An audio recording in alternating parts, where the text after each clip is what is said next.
So now we're going to talk about acids and bases. I'm sure you have studied acids and bases before. We're going to look at them maybe a little bit more in depth than you have, but let's first review just some of the basics.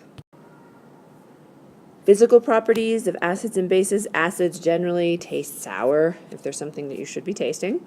They conduct electricity. Bases also conduct electricity, and they tend to taste bitter and feel slippery. Hopefully none of you have had to have a bar of soap stuck in your mouth to be able to taste it, but if something is edible and it's a base, it generally tastes bitter. Chemical properties of acids and bases are listed here. Acids react with bases to neutralize their properties, and likewise bases react with acids to neutralize the properties. You may or may not know that. The important part I really want you to glean from this: acids donate hydrogen ions in solution. Bases reduce hydrogen ions in solution. You might be wondering, what is a hydrogen ion? Well, remember we talked about elements. Hydrogen is an element. And when a hydrogen loses one of its electrons, which are negatively charged, it becomes a positive ion. An ion is simply an atom that is charged because it has either lost or gained electrons. Hydrogen becomes charged with a positive charge. And we write it like this, capital H with a superscript plus, and that is a hydrogen ion. Acids donate hydrogen ions in solution. So something that is an acid will give up a hydrogen ion when it's dissolved into a solution. And here we just reiterate that. An acid donates hydrogen ions. A base reduces hydrogen ions. And here are some examples. This is hydrochloric acid. It's a hydrogen ion and a chlorine, or a hydrogen atom and a chlorine atom bonded together in a molecule called hydrogen chloride.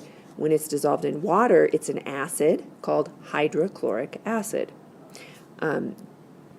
Hydrochloric acid will dissolve into its respective ions. Here we have a chloride ion, but hydrochloric acid gives up a hydrogen ion when it's dissolved in water. Therefore, it's an acid.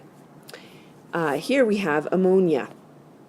Now, when ammonia is in water, it tends to bond to available hydrogen ions. So it reduces the hydrogen ions. It takes one up and bonds to it and becomes an ammonium ion. Now let's talk a little bit about the pH scale. Now, the definition mathematically, and I realize you've probably never heard this before, but don't panic. I'm not going to require that you do calculations with this.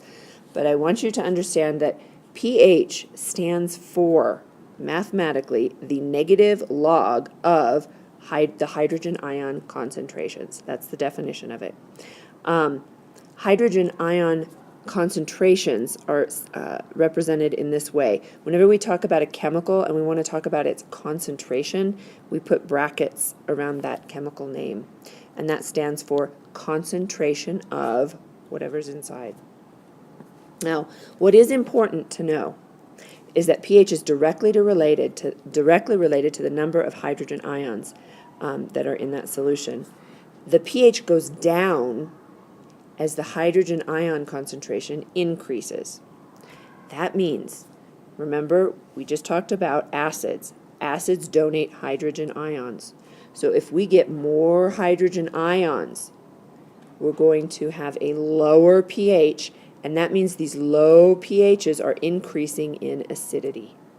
What you need to remember on the pH scale is that it only goes up to number 14, and that has to do with the definition of the math here. Neutral pH is a 7.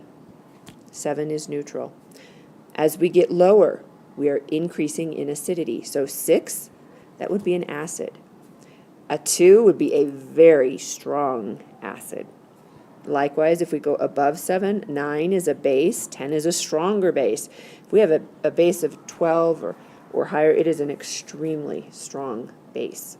So this is the pH scale, and what you need to remember is that 7 is neutral. Numbers above 7, if the pH equals any number between 7 and above 7 and less than 14, it's basic. If the pH is equal to something less than 7, it will be acidic. So now you try. Tell me, what is a neutral pH? What is an acidic pH? And what is a basic pH? Just pause the video, answer those on your own, and when you go to the next slide, let's see if you got them correct. 7 is neutral pH. If pH is a number less than 7, it's going to be acidic. If the pH is a number more than 7, up to 14, it will be basic. So some advanced ideas. What is POH? What are some other ions? Are they always positive? Obviously, you know that there are some negative ions, but you can explore what some other ions are and how they are formed. How can we measure pH? That's another good question. And I look forward to seeing you in class.